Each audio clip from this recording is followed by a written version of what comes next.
This is the CBN Cable Network.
This is CBN News Update. Now, Jeff Lawson. Good evening. As expected, President Reagan tonight vetoed a bill that would impose harsher sanctions against the South African government, but it's considered certain that Congress will override the president's veto.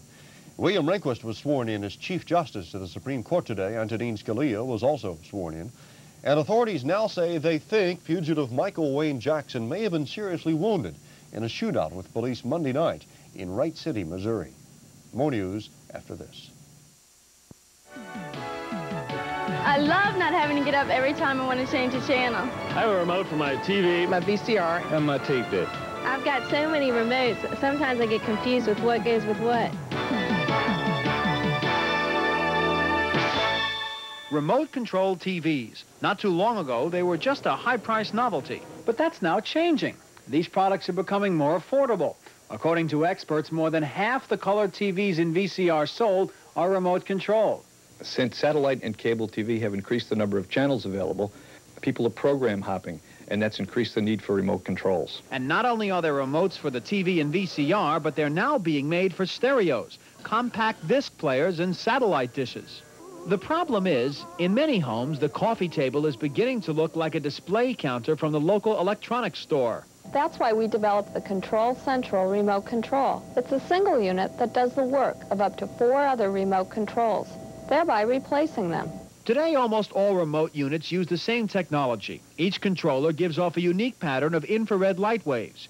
General Electric's Control Central has a microcomputer that is able to read and memorize most infrared codes. It does this by being placed head-to-head with a regular remote unit.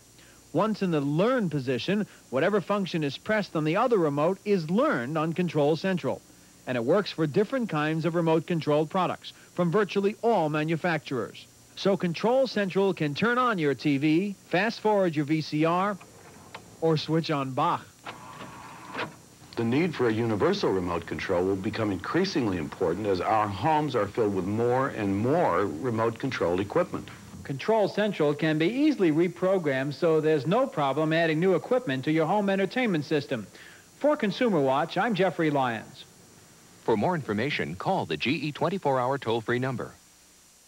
Saturday at 4:30 Eastern, Coop takes on New York City.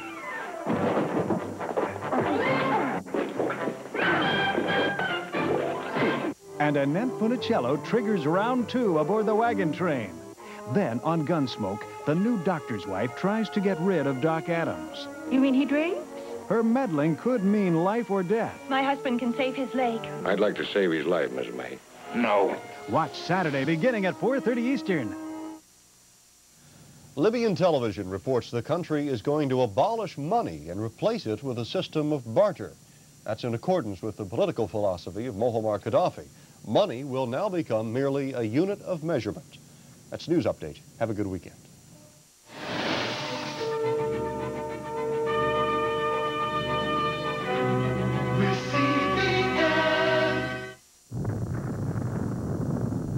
The world is closer than ever before to total nuclear destruction. And the Soviet Union relentlessly continues the most aggressive military buildup in world history. Under direct orders from Moscow, a Soviet fighter pilot shot down a civilian aircraft, murdering hundreds of innocent people. And who knows how many really died in the Chernobyl disaster. What kind of nation is this? The current leadership of the Soviet Union is subjecting Russian Christians to a new wave of Stalin-like oppression. And that's why Slavic Gospel Association has launched a nationwide call to prayer for changes to take place in Russia and to support millions of fellow Christians in Russia who are asking for your prayers. This movement is called the Strategic Prayer Program for Russia. Already over 100,000 concerned, compassionate Christians in the West have joined. Please pick up the phone right now and call the number on the screen. Tell the operator you also want to join the Strategic Prayer Program for Russia. You'll receive the names of 2 Russian Christians in prison for their faith and 1 church in Russia to pray for specifically. All that's needed to become part of the Strategic Prayer Program for Russia is a willingness to join thousands of other Christians in prayer. Believers in Russia are desperate for your prayers. Just one example is a 23-year-old girl named Galina. Galina was arrested for teaching the Bible to young children. Sentenced to a Russian concentration camp for 3 years, she would have died if it were not for the prayers and support she received from the West. Please do not forget Christians in Russia, like Galina. Christians are asking for your prayers. The only cost is being willing to pray. Call the number on your screen or write Prayer for Russia, Box 1122, Wheaton, Illinois, 60189.